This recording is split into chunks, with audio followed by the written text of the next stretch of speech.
Hi everyone, Dylan here. So at Eurospares, we've got over 80,000 square feet of warehousing with 60,000 lines of stock worth over £90 million. And I can't think of a better person to show us around than the owner and proprietor of the business, James Pumo.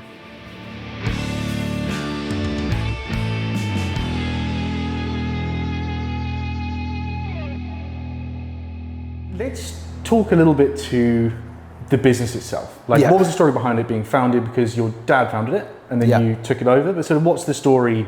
How did it start? What was your first involvement? When did you take over? Kind of give us a bit of backstory about that.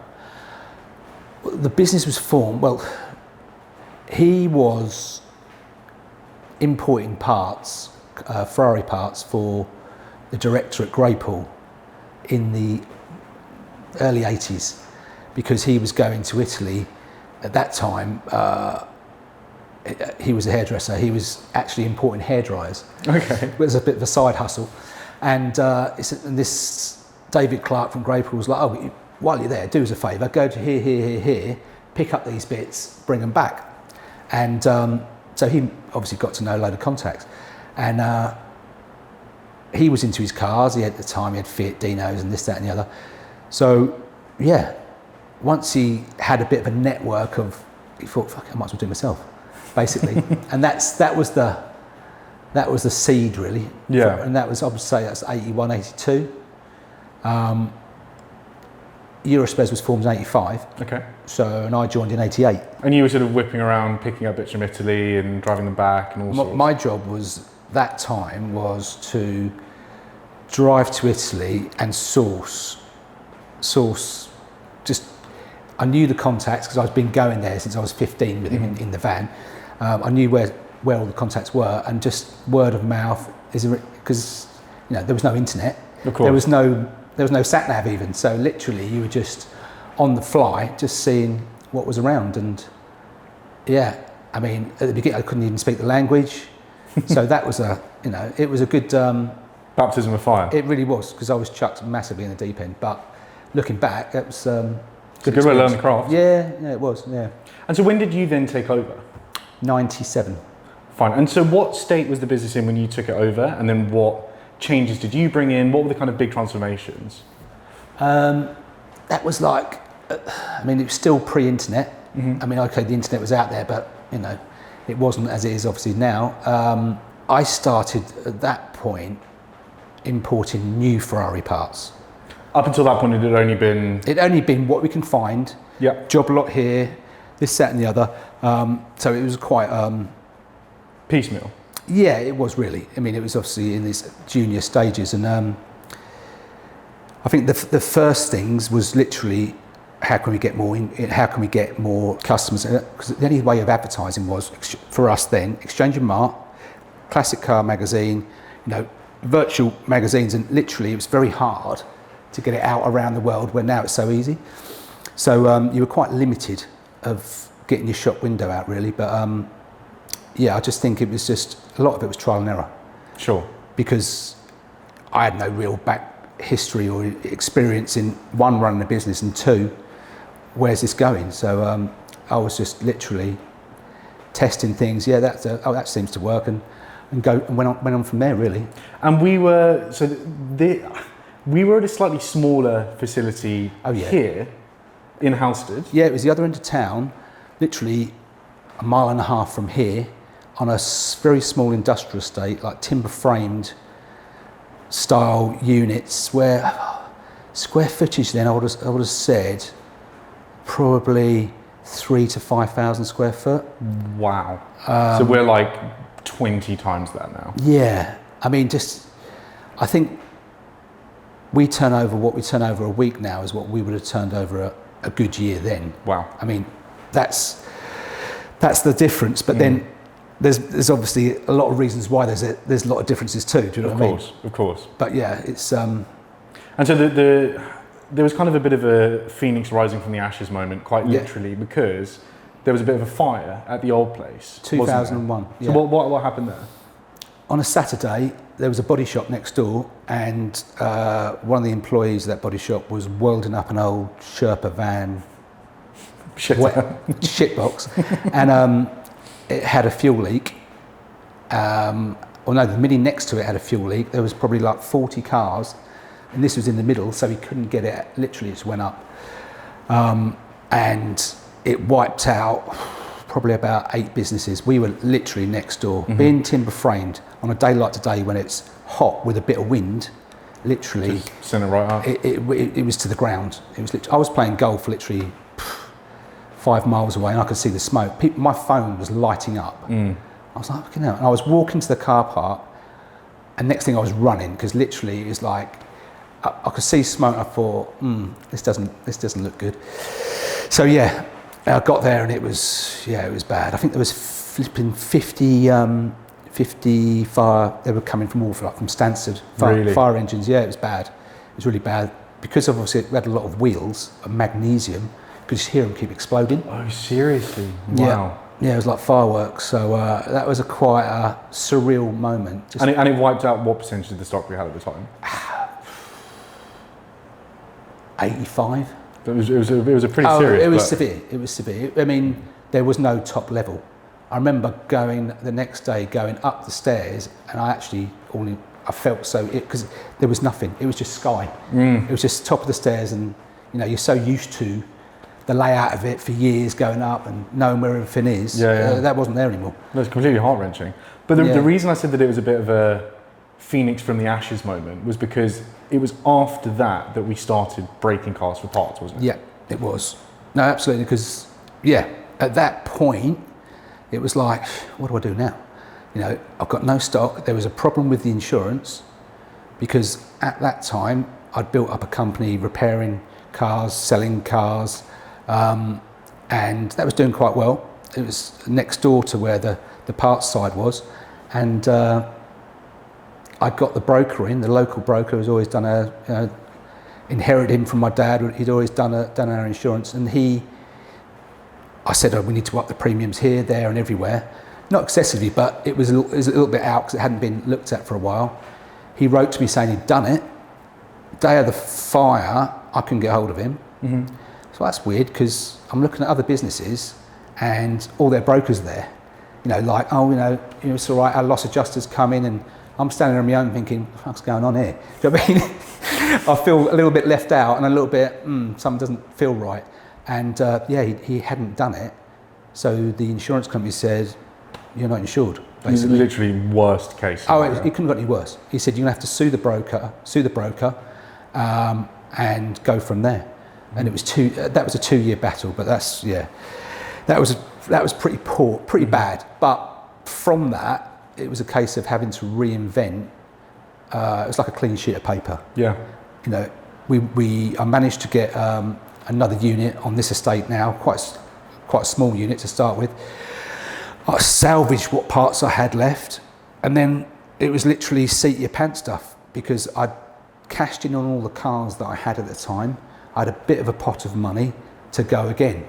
It was the last throw of the dice for me, but I was quite confident in my ability that, and also I was still quite young. Yeah. So I thought, this is all I know also, do you know what I mean? So, if life gives you lemons, you make lemonade, right? Yeah, no, exactly. So I thought I was going to make a go of this. So I remember literally just after the fire, there was a load of stock in Sweden. And because it was that time, because obviously we still weren't really internet based, we had a homepage. So no one knew about the fire. So I thought, well, do you know what? I'm just going to not say anything about it, because it's not like now with social media or whatever. It would have been game over, there, Eurospares are done, finished.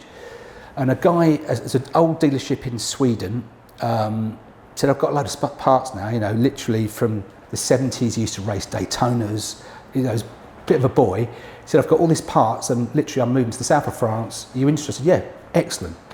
So I just flew over there. I thought, I've got no idea how much it's going to be, but I need stock. And it sounded like a good stock. So I went over there, looked at it, I was like, yeah, done a deal, knowing I couldn't pay for it. And when I got back, I knew about 10% of it. There was a guy in Scotland who was doing 2 restorations on early cars, and he had quite a good, in those bits, there were some bits that I know so cut a long story short, I'd done a deal with him. He sent me a check down that covered all of it. Fine. I'd paid for it on a cheque to the guy in Sweden, thinking, if he catches that, I'm in shit. So it was things like that. But you know what? It was exciting. You know, it was exciting at the time, but it was looking back at it now, you think, what was I thinking? But yeah, so it was a I'm all out and I'm all in. Do you know what I mean? So it's one of those ones. Yeah, 100%. So it was an interesting time. Now, in terms of the breakers, this is probably what we're best known for. So, James, what is the process that we source the cars by? What do we look for particularly? Are there certain things that we just won't touch? Kind of what bit of background on that? Yeah, by sourcing the cars now, because we're known globally for braking high-end Ferrari, Lamborghini, Maseratis, a lot of the insurance companies or specialist garage main dealers around the world contact us. Sure. In the last 2 or 3 years, there's been a lot of that. In the UK, we get pretty much the heads up directly from the insurance. So they'll call up and they'll say, we've got a 296, it's had a whack. Yeah, exactly that. 9 times out of 10, that's how it'll be. What would you pay for this? It depends what category it is. Is it Cat B? It needs to be obviously destroyed, or because obviously that affects the value if it's not. So that would be, that's mainly how we get them. Fine, so we're actually well known enough that we get fed a lot of it. Let's go over what we've got in at the moment. Obviously these are 2 or 3 of, I think, like 9 cars that we've got in. Yeah. So this is Rattarossa's old 348 that we traded for a bunch of, was it kind of a deal that we did? Yes. For a load of F40 parts. Correct. Because it's the worst kept secret in YouTube. I've seen, yeah. Yeah, that he's building that out. How long does it typically take us to break a car if Carl, who's our tech, can just focus on it? What's in and out time? I would say 3 weeks. Okay. With actually, if we can, test the parts. If the battery, we've got power, test the engine, we'll go through that process first. Normally as well, as soon as the car comes in, it goes on the website live. Obviously, you've got your socials as well. There's customers already asking for parts for certain cars. So he'll be maybe trying to start to take the engine out, and then someone's sold the front left corner. Sure. Which pisses him off sometimes. But so yeah, it doesn't always go as planned. Or we could pull him off and put him on that car. But I would say 3 weeks, start to finish. 3 weeks is mad. And is that largely the same for new stuff and old stuff? Or is there, I mean, something like this must be a lot quicker to strip than something like a 458? No, the opposite. Really? Yeah, because that, especially that one, everything's rusty. I suppose all the bolts have seized. Yeah, where this is a well-kept car, literally, that would be really easy to break. Yeah. So yeah, it's the new stuff that's actually a pleasure to work on. Yeah, absolutely. So 348, 458, Italia. This is the last one we bought, isn't it? Yeah, this one came in 2 weeks ago. Now the cool thing that we've got behind you is, and I'm pretty confident in saying we are the first business in the world that's broken a 296 for parts. You could be right. I don't know. I genuinely, but I was so shocked because the engine is absolutely tiny. I know. The actual engine itself is barely wider than the width of my hand. And very low as well, isn't it? They're super low, really low center of gravity.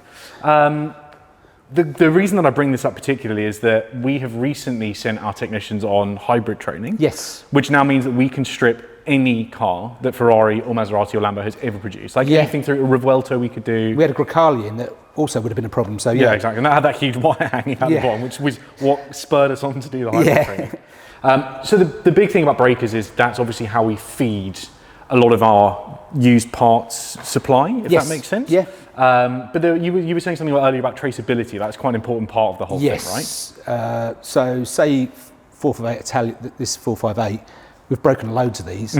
So if someone orders a shock absorber, we know which car that shock's come off. We know the condition. We'll have a report as the car comes in. Yeah. So it's not like it's pot luck. Oh, I've got a shock here. Let's hope for the best. So all the stuff now is traceable. And the other thing that's really important to mention is we don't just take the bits off the shelf and off the car and whack them on the shelf. No. We do actually have a trained technician to inspect and test every single part. Yeah. Because ultimately, there's liability, and we want to be absolutely certain that every part we send out is bulletproof. Well, he's told to anything like obviously these are ceramic discs. Any little chip, chuck it away. Just bin it. So the two sides of the business, we've got the new parts and the used parts. In terms of the used parts, we cover pretty much everything, right? We've got everything from wheels to engines, gearboxes. Windscreens. Windscreens, that's another big one as well. So what are the kind of big ticket items that we will regularly move used? Are there any models that perform particularly well? I would say Ferraris at the minute, obviously 458, 488's good news. 296s now, a lot of them are getting damaged and getting repaired, so they're actually really good too. It's also the supply of parts for something like a 296. It's not really very developed yet. There's not lots of parts in circulation outside of the dealer network. No, especially not used. I can't imagine there's many used parts for 296 at all. No, I wouldn't. Yeah, I wouldn't have said so. I mean, it's a shame. A lot of the body side of it was actually damaged but mechanically, it was a really low mileage car. It was very good. Yeah. And the really cool thing that I love about this warehouse, and we'll overlay some B-roll so you guys can see it, it is like Aladdin's cave. I remember the first time we walked around there, every single turn around the corner, there's like a TDF bumper, then there's an Enzo headlight. Like the level of stock is actually really surprises insane. me, and obviously I walk around all the time. But the thing is, you're crazy because you know where everything is. Like, it's encyclopedic. Yeah, no, exactly. We were walking down and there was just, millions and millions of parts. And I think the range of models that we cover is something that I was really impressed by. I mean, just to give you guys an idea, we cover everything. Let's take Ferrari as an example, 250 through to 296. So it's pretty much the entire life of Ferrari. But across all of the marques that we offer, there's 170 model families that we offer. That's so, for example, like that's 430 as a model family, not 430 Scuderia, 16M, 430 Spider, whatever. That is literally 170 family models that we cover. It's crazy. It's absolutely crazy. In terms of the breaker, what are some of the cooler cars that we have broken over the years? You mentioned 16M. We broke a right-hand drive and there wasn't many. No. 16M. Wow. What else? There's been loads. Diablos, Murcielagos, SE30 Diablo. Oh, cool. Done 2 Dinos. One of which is obviously that one right there. Yeah. Now, Dinos are quite a big part of your backstory, right? You love them. Do you want to sort of talk about them a little bit? Since I was a kid, absolutely fell in love with the shape of it. It was my dream car, to be fair, Ferrari-wise. Mm-hmm. And I think I bought my first one, I was about 32. Okay. Bit of in boxes, needed finishing, GTS, yellow car. Had to sell it straight away to move on to the next project. But that was the first one. I think I've had 4 in total now. Mm-hmm. And this is the second Dino we've broke. And this is quite a special one because it's not your run-of-the-mill Dino. It's it's obviously right-hand drive, GTS, which is only, I think, one of 240. I mean, it's crazy. Yeah, it's super rare. Probably not the best money spinner. I mean, no. It was very expensive to buy. It had a very light fire damage in the interior. I think they wired the bloody, they'd wired something up, because literally it had just been totally restored. The car, you can see, had brand new XWX tyres on it. It was actually a really nice car. So it was a shame really. But it was because I love Dinos. I thought, well, no one else has broke one, a GTS, that'd be quite a good advertising point. And also, it's going to be one of those things where it doesn't necessarily fly off the shelves, but there will be the right customer who is going to need something at some point, and it's just, we are the place that you can get it, right? Yeah, I mean, even the body panels we've had made anyway in Italy, in Maranello. So let's talk about that in some detail, and we can actually talk about the different arms of the business. Obviously, we source new parts from the suppliers. Yep. We get the used bits from the breakers, and then sort of other people's projects and stuff we'll buy up. But then we also do the Dino body panels, and then also Eurospares approved, and then patent stuff. So talk a little bit about that. Yeah, well, just on the Dino alone, we made, because you've got 3 series of Dino. So the series 1, which was alloy body. Sure. Front end, rear ends we made. Then the series 2, 3, we made front ends, rear ends, doors, door skin sills. Then the last of the 74 option was chairs and flares. We made front ends, rear ends. So literally we covered all the series on those. And also for other models, 328, 308, Muras, Mura SV, Testarossa, so we made all the panels too. So, in the same place in Maranello. So this is the big thing, is that we had them made, we then buy them on license. Yeah. So we are the only place that you can buy them that isn't, for example, the Ferrari factory Classic A department who are restoring it, right? That's right. Kind of the only other place you can buy them. That was the deal, yeah. Which is incredible. I mean, that is a serious sort of feather in our cap. And then in terms of the Eurospares approved and the kind of pattern stuff, what's the score with those bits? again, that's sort of evolved. Where we get so many inquiries for the same thing that's not available, we'll look into how many cars are left, how many do they make, and tool up and make parts. And also supply them back into the dealer network too, globally. Okay, fine. We've done that quite a lot. So, yeah, that can be wheels, windscreens, bushes, pretty much all components really. And again, this is something that a lot of people don't realise, is we don't just sell used bits. We do actually have lots of kind of other avenues that we cover, and actually Eurospares Approved now so. has grown in the last sort of 5 years massively. Hugely, because, you know, yes, anyone can sell new parts, Ferrari, Lamborghini, you know, you can go to the dealer, put your margin, but they can't sell approved used. So we're trying to sort of, not say be a one-stop shop, but if you can't get it, your car's off the road, what do? Manufacture it yourself. So we have the ability to go to the places with the contacts in Italy and tool up and reproduce. Which is amazing, because it's not sort of falling off the back of a van stuff. This is really legitimate, sort of perfect dimensions and all that kind of stuff. It's really really stuff. It's not obviously cheap to do it. It's a long-term investment. It's like, especially but saying that, we sold the body shells to Kev at Mototechnique. Of course. He bought a front and rear end chairs and flares, I believe. Was it standard? I can't remember, but literally a matter of weeks ago. So they do sell. And it's funny, so that was the next thing that I wanted to talk about, is the Dino Evo. Obviously, yes. So I went to Mototechnique and had a look around, but you know, the car that we bought, this is James's car, that's kind of 12 months out from being delivered now. Yeah, he said he's ahead of schedule, so I'm hoping. Yeah. I'm hoping so. So the other thing is, it's not just the bodies that we keep. We obviously have all the engines as well. So to start off with, this is the Dino engine from that Dino that we were just looking at? 73 Dino engine and gearbox complete. We've got some seriously special stuff, and it's a nice mix, right? Because we've got used, we've got brand new, reconditioned. Reconditioned. Although there is, where is it? Yeah, the 40 engine. That is a new engine, right? That's brand new. I bought it from a dealer in Italy 3 years ago. I cannot believe that we have that. We had three. We had one very low mileage, came from Japan. One used one that came from Maranello. And that's the last one. I mean, that is rocking horse shit if I've ever seen it. Yeah. You can't find that anywhere. It's totally complete as well. And I was actually on top of the racking. It looks like a brand new engine that was built yesterday. Yeah. It's crazy. And then what's some other cool stuff that we've got in here? Those at the end. Those are cool. Oh yes, the BBs. Yeah. And just quickly before we get onto that, this is an unused, brand new Aventador block, isn't it?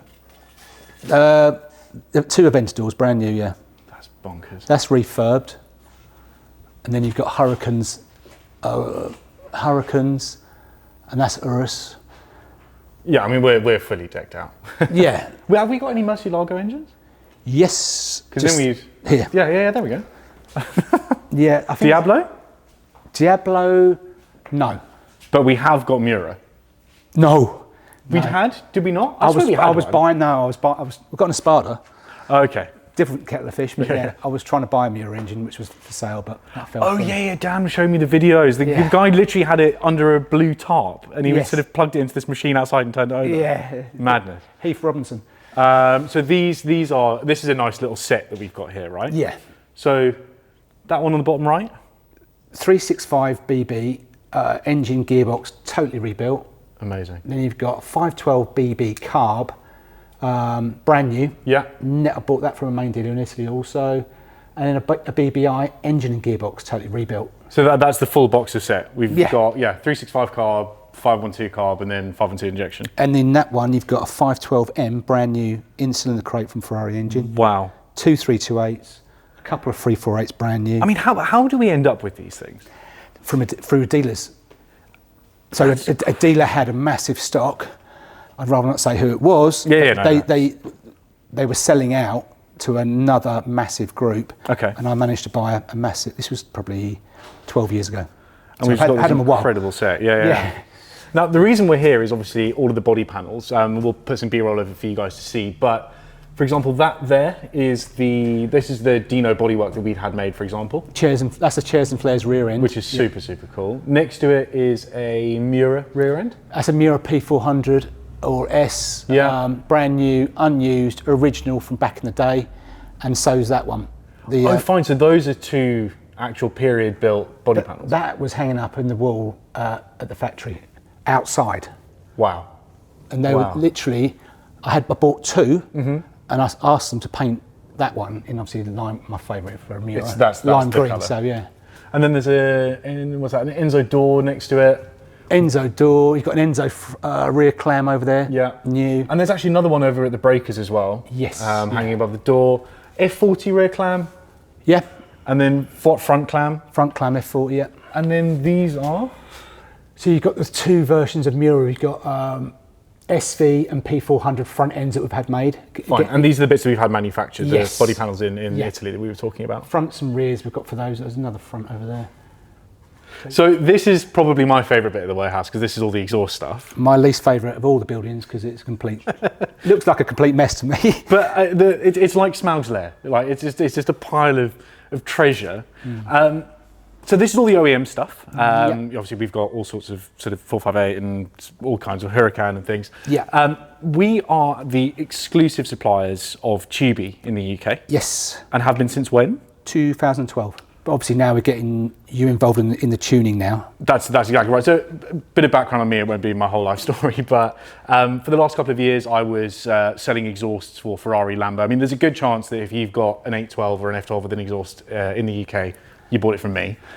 So we're going to be adding a load of brands. We're talking to probably 6 or 7 different ones, but we're going to really push on the aftermarket side to bring it up to the same level as what we're capable of with the OEM. Yeah. And just build it out. It'll be, we'll offer installations, all sorts of stuff. But yeah, if you are in need of anything, it may not be on the website, but I guarantee you we do it. So give us a call. But now in terms of the new stuff. So this is the goods in and out part where, I mean, it's kind of the beating heart of the beast, really. This is where all the orders are packed and got ready for shipping. There's a whole stack there. In the back, we've got a load of the new parts. So that's where we keep service items, clutches, brake pads, windscreens, exactly, all that kind of stuff. Next door, we've obviously got all of that racking, which has been huge because it's like tripled the amount of stuff that we can keep, right? Very cleverly actually use all the roof space, basically. 100%, it's just massive. And then we've obviously got that whole rack of bodywork back there. We've got the wheels as well, which is, anyone who's looked at our social media will notice that that's one of my favourite parts of the building. And then in terms of what's the split between new and used in terms of the bits that we sell? Sales is about 60% new. Which I think a lot of people find surprising because I think we're more known for... Especially social media now, and they're interested in looking damaged cars, so we are probably more known for used parts. Yeah. But actually, we sell more new parts. But I mean, this and is actually stock more new parts. And because that's the stuff that turns over. But it's hard to make a new part sexy because it kind of isn't the story there. True. So I do my best, but it's much easier to do the breakers and stuff. Now I was doing some numbers the other day. I'm sure you know this. We will do on average 25,000 orders a year. And we'll hit, on average, 111 countries. It varies a little bit year on year, but I mean, it's crazy. I didn't know that, but yeah. And we've also done some training recently, haven't we? Dangerous goods. Which is amazing. So what can we ship off the back of that? Batteries, airbags, there's a can we do pre-tensioners, seat belts. Anything that's got explosives? Yes, pretty much. Which because there's not many part suppliers that are able to do that. So we can now offer a pretty much 360 And also service. to go through the right channels, it's slow. If you wanted a battery, we'd have to send it to the Midlands to someone who has done their training. It could take a month. And it makes us look like idiots, basically. But it wasn't an easy process, was it? It took a while. A lot of hoops to jump through. Yeah, it was 4 of my guys did it, and the pass rate was 80% and above. Really? And it was really expensive. So it was like, you better do your study. They all passed, so. Yeah. So that's a good thing to do now as well. Nice, yeah. Well, look, James, thank you so much for showing us around. No worries. Guys, I hope you've enjoyed it. We've kind of done the whole load of business. If there's anything you want to see more of, let us know. There will be a couple of links to some other videos for you to watch that we've done over here. I think the next thing is we'll probably end up taking out the Purisangway or something. But thank you very much for watching. James? Ciao. Thanks, man. Cheers, mate. Boom. That's it.